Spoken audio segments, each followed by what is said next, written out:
الست الخاينة ست قوية ولا ست ضعيفة؟ دي حاجة مهمة جدا في سيكولوجية المرأة الخاينة. هل الست الخاينة اللي بتقدر تخون جوزها خيانة كاملة ست قوية ولا ضعيفة؟ أو أي نوع من الخيانة حسب طبعا الثقافة والبيئة والمجتمع والأحوال اللي حواليكوا. الست الخاينة قوية ولا ست ضعيفة؟ النمر الأبيض باين عليه بيقول قوية.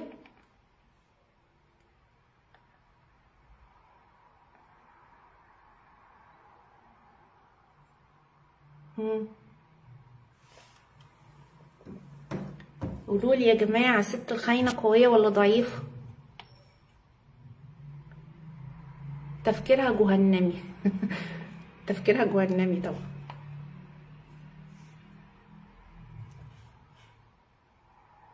طيب، هي الست الخاينة مش ضعيفة ابدا. ما ينفعش الست الضعيفة تقدر ان هي تخون. وربنا في القرآن الكريم ذكر لنا مثال على الست الخاينة اللي هي امرأة العزيز. ولما جاب لما يعني ربنا ذكر المثال ده ووصف ازاي امرأة العزيز ست قوية، قالك انها يعني هيأت الاجواء واغلقت الابواب. يعني هي عارفة هي بتعمل ايه، رغم انها زوجة عزيز مصر لا همها الحراس ولا الملك اللي هي متجوزاه ولا مهمهاش اي حاجة. هي ست قوية، هي قررت ونفذت.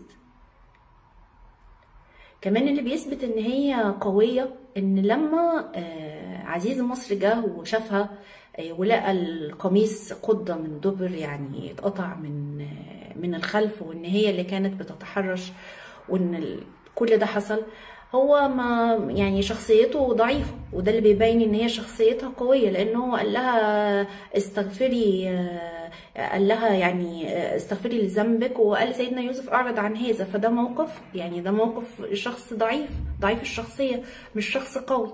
فالست اللي بتخون دي ست شخصيتها قوية، عندها قدرات، بتقدر تهيئ الأجواء وتغلق الأبواب وتعمل يعني إجراءات الست ضعيفة مش هتقدر تعملها. وربنا صور لنا يعني حلل سيكولوجية المرأة الخاينة في قصة سيدنا يوسف، وازاي ان هي اتصرفت، وازاي انها مش هاممها حد، وشرح ده بالتفصيل هي عملت ايه وقالت ايه وحصل ايه، وحتى موقف عزيز مصر كان ايه لما عرف. فده بيبين قد ايه هي شخصيتها قوية. طب سؤال كمان، هي الست بقى بتنخدع يعني وبتقع في الفاحشة، ولا هي الست هي اللي بتروح للخيانة؟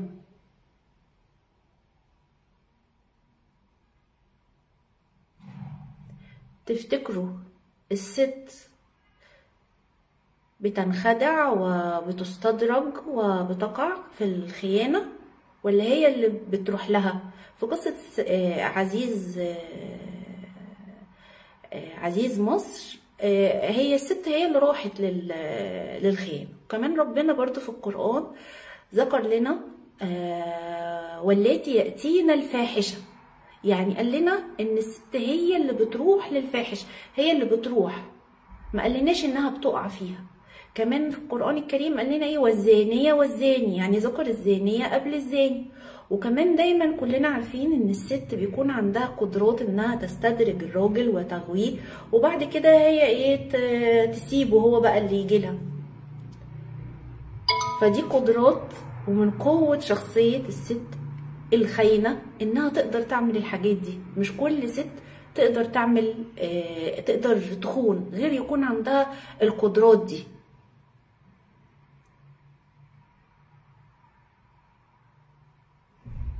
الزمن غير الزمن صحيح، بس هي سيكولوجية المرأة هي نفسها، يعني شخصية المرأة اللي انها قوية تقدر تخون، او في طبعا ستات بتستدرج، وفي ستات بتقع في الخيانة غصب عنها ومش بإرادتها، وفي وفي ستات بتتظلم وبيبقى غصب عنها، وفي ستات بتكون عندها نفسية. احنا هنيجي لأنماط الشخصية الست الخاينة دلوقتي، لكن احنا بنقول يعني ان نوع من الأنواع الشخصية الخاينة هي ست هي اللي بتقدم على الخيانة، وهي اللي بتستدرج الرجل، هي اللي بتغويه، زي ما حصل مثلا في قصة عزيز مصر ما قالك وغلقت الأبواب.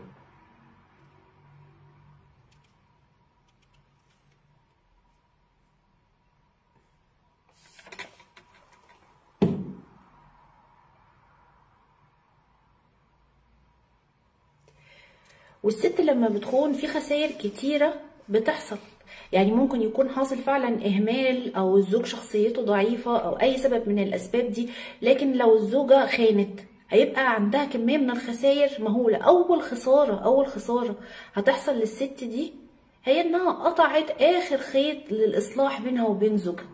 يعني خلاص هي قطعت الخيط اللي فاضل بينها وبين زوجها علشان تصلح علاقتها بيه، لانها بقى عندها حد تاني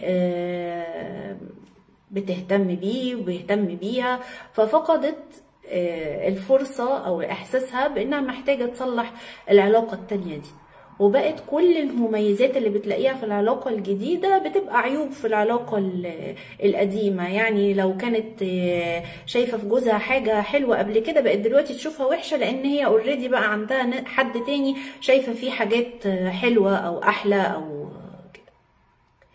فالست اللي بتخون دي بيكون عندها خسائر رهيبة. اولها انها بتكون بوظت حياتها الزوجيه او قطعت حبل الاصلاح بينها وبين زوجها خلاص. ولو جوزها عرف بتبقى مشكله، لان الزوج ما عندوش استعداد للتسامح. الزوج بتتحول علاقته بزوجته انتقام، بيبقى عايز ينتقم منها لانها بتكون قتلته في رجولته، حسسته ان هو غير كافي بالنسبه لها، ودي حاجه الراجل ما بيقدرش يتحملها وما عندوش استعداد ان هو يتحملها، وبتحطم ثقته في نفسه وحاجات كتيره تانية صعبه. طيب ايه هي بقى انماط الست الخاينه؟ او الست الخاينه دي بتبقى يا اما ايه يا اما ايه يا اما ايه؟ في ست بتهرب من الواقع اللي هي بتكون عايشة فيه، يعني بتحافظ على بيتها وعلى حياتها زي ما هما بالظبط، ما بتجيش جنبهم، وبتروح كده تدلع نفسها شوية مع راجل تاني، ودي اسمها يعني بتهرب من حياتها شوية، لكن بتحافظ على بيتها وما بتحاولش ان هو يتأثر بأي طريقة من الطرق. وفي ست تانية، الست اللي منتقمة، اللي هي بتبقى عايزة تنتقم من جوزها لان جوزها خانها، وبتبقى عندها احساس انها لازم تنتقم منه. وفي الست بتاعه الرجاله، اللي هي بتكون بتخش اي مكان عايزه كل الرجاله يبصوا عليها، كل الرجاله يهتموا بيها، كل الرجاله يحبوها. هي ست كده طريقتها كده وطبيعتها كده، بتحب انها هي تلفت الانظار ويكون الست بتاعت الرجاله. يعني كلكم عارفين النمط ده من الستات وقابلتوه في حياتكم. وفي ست طماعه، الست الطماعه دي كل ما تشوف راجل تلاقيه احسن من الراجل اللي معاها، فتبقى عايزه تسيب الراجل اللي معاها وتروح للراجل التاني اللي شافته ان هو احسن من الراجل اللي معاها. كل لما تشوف راجل احسن من الراجل اللي هي اخدته، اللي هو احسن من الراجل اللي كان معاها، تروح بقى للراجل اللي بعد كده اللي هو اقوى او احسن او اجمل او اي حاجه. طب انتوا عارفين الست بتحب الراجل القوي، الراجل الجميل، يعني يقول لك الله جميل يحب الجمال. وكمان ربنا قال الرجال قوامون على النساء بما فضل الله به بعضهم على بعض وبما انفقوا. ايه هو التفضيل ده؟ هو القوة. يعني الست بتكون عايزة الراجل القوي، اللي لو تعرضت لأي موقف هيدافع عنها، اللي بيحافظ عليها وبيديها الأمان، اللي بيحتويها، اللي بتقول أنا مرات فلان. يعني الست بتحب القوة. فبرضه ده تلاقوه في قصة عزيز مصر انها خانته، لان هو ضعيف الشخصية. يمكن لو كان قوي الشخصية ما كانتش خانته.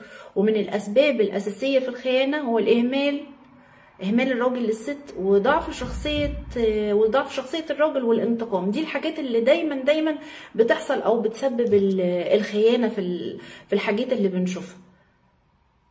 فالراجل ضعيف الشخصية دايما الست ما بتحبوش، بتبقى مش مستريحة كده، يعني بتحس انها مش مرتاحة لو كان معاها راجل ضعيف الشخصية.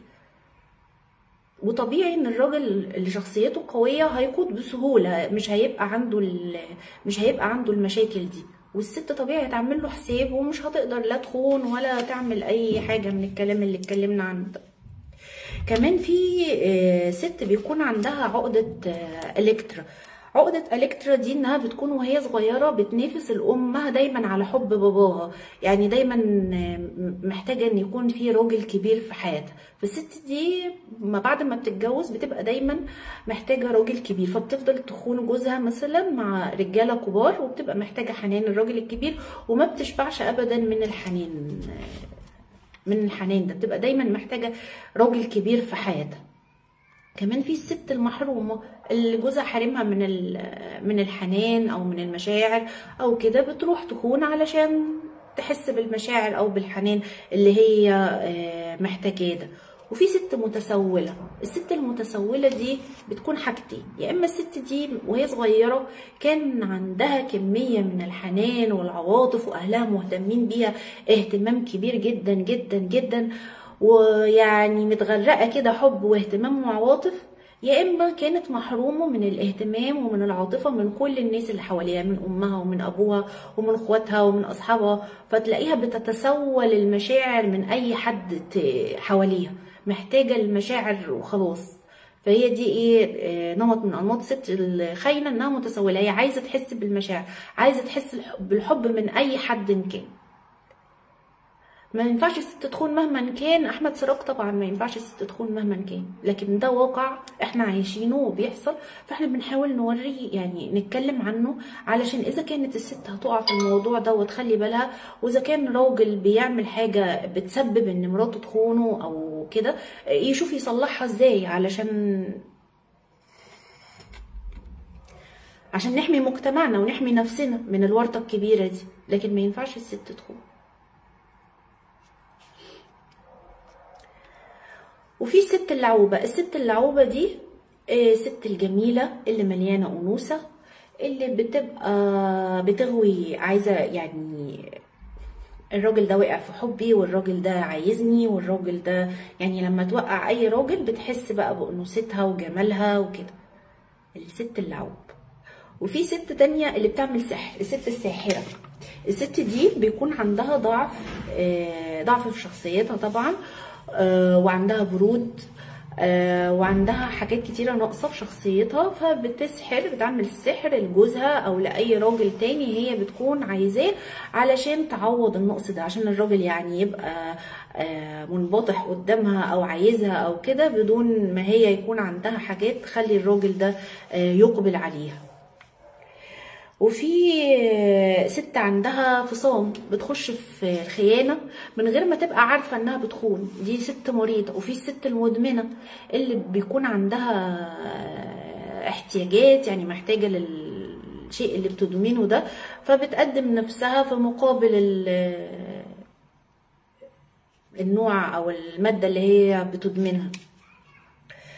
وفي الست المتفتحه اللي بتشوف ان ده من حقها، زي الاكل والشرب كده، ان مفيش حاجه اسمها خيانه، وان العلاقه الجنسيه دي علاقه زي اي علاقه، هي من حقها انها تعملها مع اي حد هي تشوف ان هي عايزه تمارس معاه العلاقه دي، مش معترفه بكلمه الخيانه اصلا، شايفه ان ده من حقها، وان ده زي الاكل والشرب والحياه، يعني ما فيهوش حاجه غلط ولا اي حاجه من الكلام ده.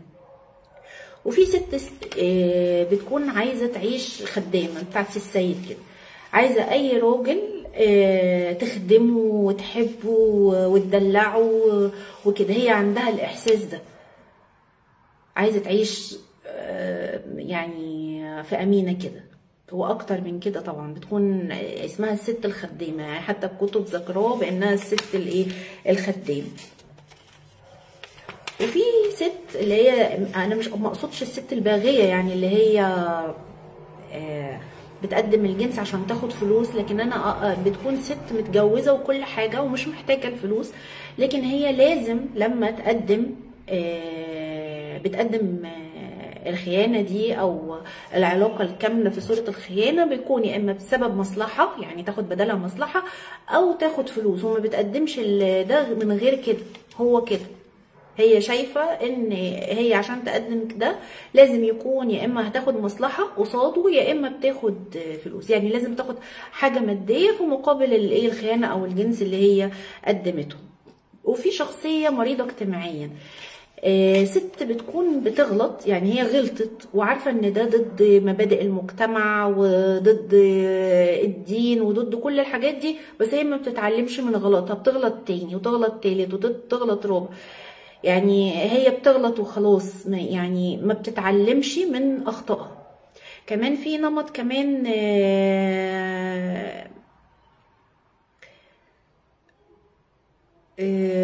الست المدمنه قلناه. الست المدمنه اللي هي بتقدم الجنس في مقابل الماده اللي هي محتاجاها، لانها مدمنه، هي غصب عنها بتتصرف التصرف ده بسبب الادمان. هي هم انماط كتير قوي، انماط الشخصيه المدمنه اللي هي كانها اسباب، لكن اهم اسباب بتخلي الست تعمل الخيانه الزوجيه دي هو الاهمال الزوجي وضعف شخصيه الزوج، وكمان الانتقام لما يكون جوزها خانها. ستات كتيرة قوي لما جوزها بيخونها بتكون عايزة تنتقم منه بانها تخونه مع راجل تاني، وهي بعد ما بتعمل كده بتكون دمرت نفسها طبعا، ما بتبقاش راضية عن نفسها اطلاقا، لكن بيكون خيانة الراجل ليها بتجننها، يعني لان هو بيكون ضربها في انوثتها، فهي بتكون عايزة تنتقم منه فبتخونه علشان تنتقم منه، هي بتكون انتقمت من نفسها يعني.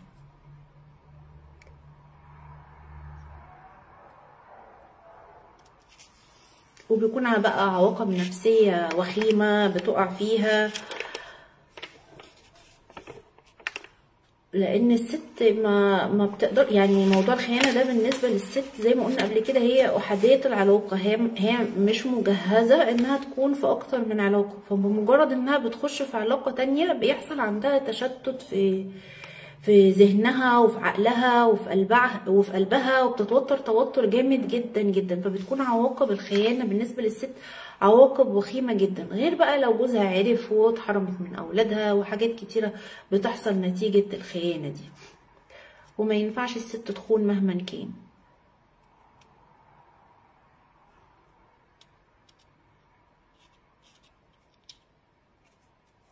طب انا عايزه اسالكوا سؤال، هو الراجل ممكن يسامح الست على خيانتها؟ في الكتب وفي الحاجات اللي مرت عليا الراجل بيتحول حبه او علاقته بالست لما بتخونه لانتقام، يعني بيكون عايز ينتقم منها وبيفضل الموضوع يروح ويجي في دماغه وليه وعشان ايه وايه اللي ناقص، ويعني ممكن الراجل يتجنن لما الست تخونه وما بيكونش عنده استعداد ابدا ان هو يسامحها. يعني ده اللي انا شفته واللي موجود في الكتب، نادرا لما الراجل بيسامح الست، فيه طبعا ناس بتسامح وبيمشي الحال لكن ما بيبقاش سماح يعني مطلق.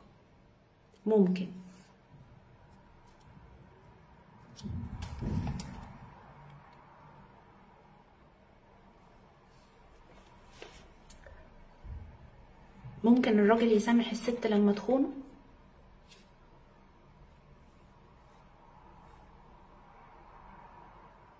الست بتسامح الراجل، عندها القدرة والقوة دي علشان تحافظ على بيتها وولادها وكل الحاجات دي، لكن الراجل بقى بيسامح الست لما يعرف انها خانته.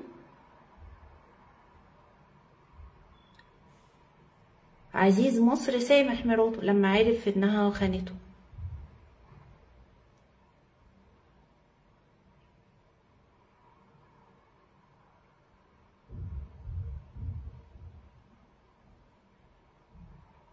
طبعا وممكن، يعني انتوا رأيكم ان الراجل ممكن يسامح الست لما تخون؟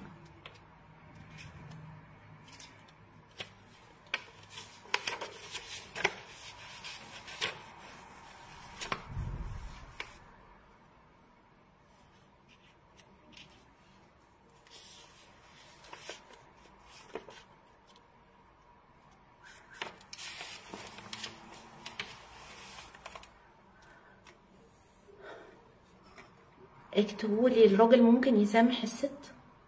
طب رأي ست.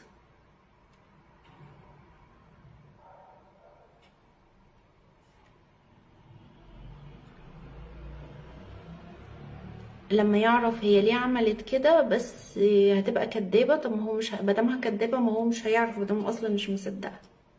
هو طبعا الخيانة بتهز الثقة عند الرجل وعند الست، بتضرب الراجل في رجولته، ولو الراجل خان بيضرب الست في انوثتها، يعني بقى ده تدمير للعلاقة بشكل كامل.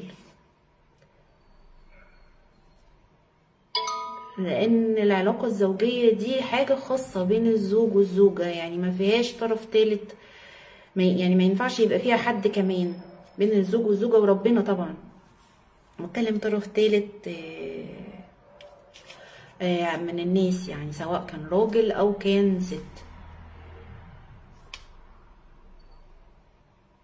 انا مستنياكوا تقولولي الراجل بيسامح الست على الخيانة؟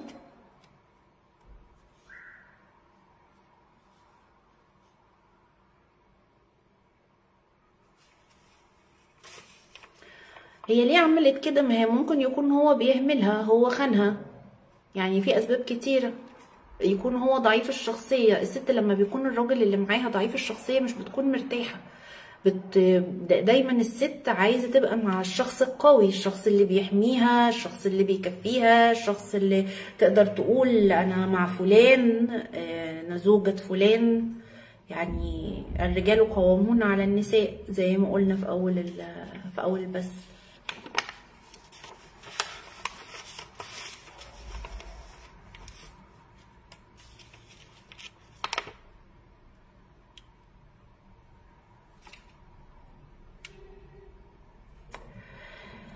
طيب سواء كان الراجل اللي خان او الست اللي خانت، لازم الطرف اللي اتخان ده يوقف التفكير في الموضوع. لان اللي حصل ان الست خانتك، تمام، فانت ما تدمرش نفسك بقى. يعني ما تقعدش تفكر في الخيانة واسباب الخيانة وخانتني ليه، لان ده هيأثر على ثقتك في نفسك وهيدمر الشوية اللي فاضلين فيك. والمشكلة بتكون في الخاين، ما بتكونش فيك. يعني الخاين ده هو المشكلة، مش انت ما عندكش مشكلة. انت ممكن يكون يعني انت شخصك ما فيكش مشكلة، لكن ممكن يكون بتعمل حاجات تسببت في ده، لكن شخصك انت كشخص ما عندكش مشكلة. المشكلة في الخاين.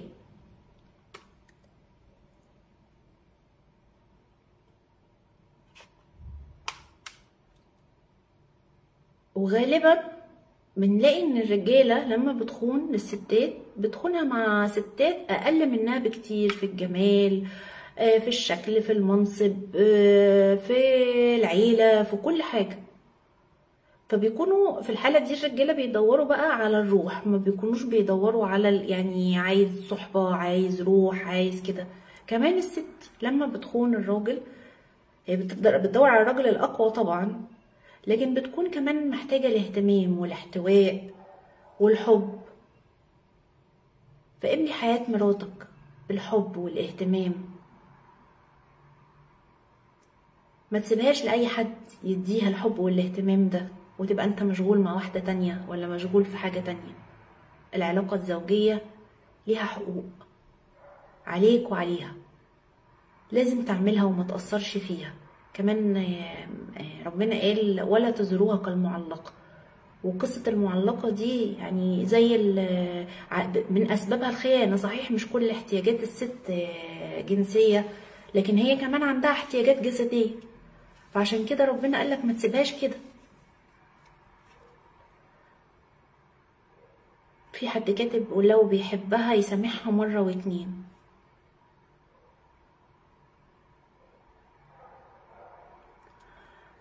تمام.